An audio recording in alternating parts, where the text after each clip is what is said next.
In the world of One Piece, two powers stand above all others: the Admirals of the Marines and the Yonko, the Emperors of the Sea.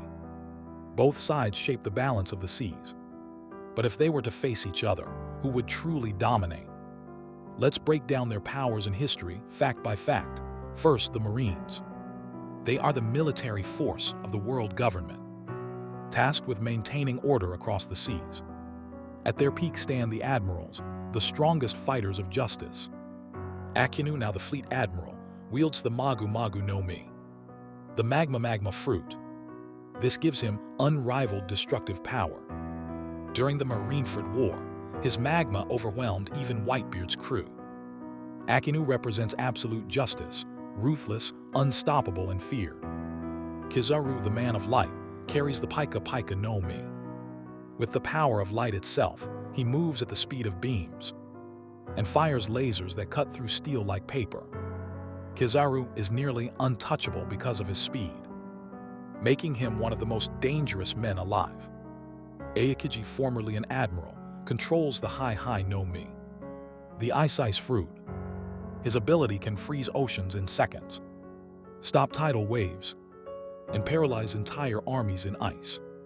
Even though he left the Marines, his power defines the frozen edge of their might. Together, the Admirals are not just soldiers. They are walking natural disasters. Each one alone can change the tide of war.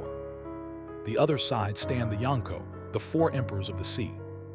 They are not bound by law or duty. They rule through sheer power, fear, and reputation.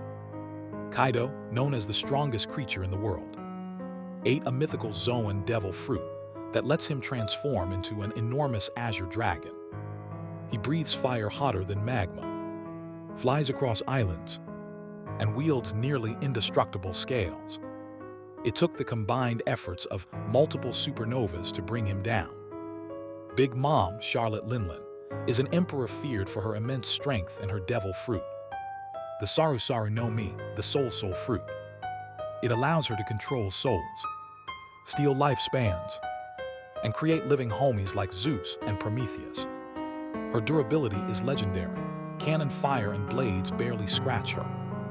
Marshal D. Teach Blackbeard is unique. He is the only known person to wield two devil fruits. With the Yami no Mi, he controls darkness and nullifies other devil fruit abilities. And with the Gura no Mi, once belonging to Whitebeard, he can shatter the very air with world-ending earthquakes. He is ambition and chaos incarnate. Finally, Shanks. Unlike the others, he has no devil fruit, but his Haki is unmatched. His conqueror's Haki can crush the spirits of entire crews. He stopped Kaido from joining the Marineford War, and even forced the war to end simply by arriving. Shanks' power comes from sheer will, skill, and presence. So what would happen if these forces clashed? On paper, the Admirals bring unmatched elemental destruction. Magma, ice, and light itself. A terrifying combination of power and discipline. But the Yonko fight differently. They are monsters of endurance, chaos, and raw willpower. Kaido's strength outlasts. Big Mom's durability outshines. Blackbeard's darkness counters devil fruits. And Shanks' Haki can rival any admiral alive. History itself shows the balance. The Marines needed the full power of Marineford just to fight one Yonko crew, Whitebeard. And even then, the cost was massive. Now imagine all four Yonko standing together. By fact, the Admirals are among the strongest forces of the world government. But the Yonko are emperors for a reason. Their durability, their devil fruits, their Haki, push them above even the Marine Admirals. If this war ever happened, the Marines would fight bravely. But in the end, the Yonko would win. Their reign of chaos and dominance would cast its shadow over the entire world once again.